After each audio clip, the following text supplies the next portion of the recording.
Ons lees die oordenking vir 29 Junie uit Die Here is my herder met die vriendelike vergunning van Lizet Marie. Die opskrif by vanoggend se gedagte is kern. Ons teksvers uit Deuteronomium 7 vers 6 en 7 sê die volgende: Jy is 'n volk wat vir die Here jou God afgesonder is. Vir jou het die Here jou God gekies om uit al die volke op die aarde sy eiendomsvolk te wees. Die Here het jou nie lief gekry en gekies omdat jy groter was as die ander nie. Jy was die kleinste van almal.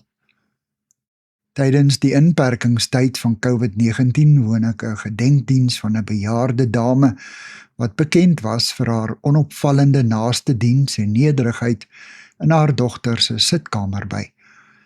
By die geleentheid sê haar dogter: Ek wens dat ons haar kon groet soos ons graag sou wou. In die kerk vol blomme en die orgel wat juig al wat leef speel.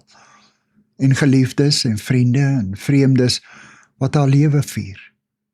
Maar dalk is hierdie klein liefdesdiens tog meer gepas.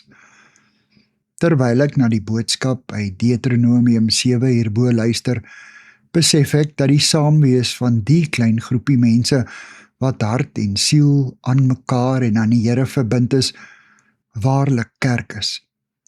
'n Kerkgebou en groot getalle maak nie vir God saak nie. Ook nie of ons belangrike posisies in sy diens beklee nie.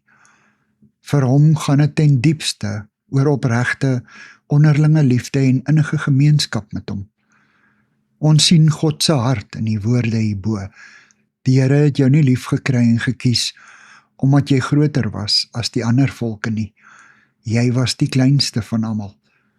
Hy het jou juis lief omdat ons klein en afhanklik van hom is.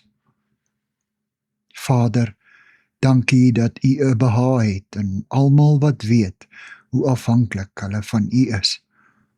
Amen.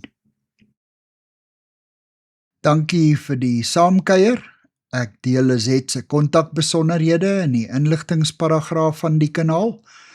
Daar is ook skakels na voorlesings van Lizet se ander publikasies wat hier beskikbaar is.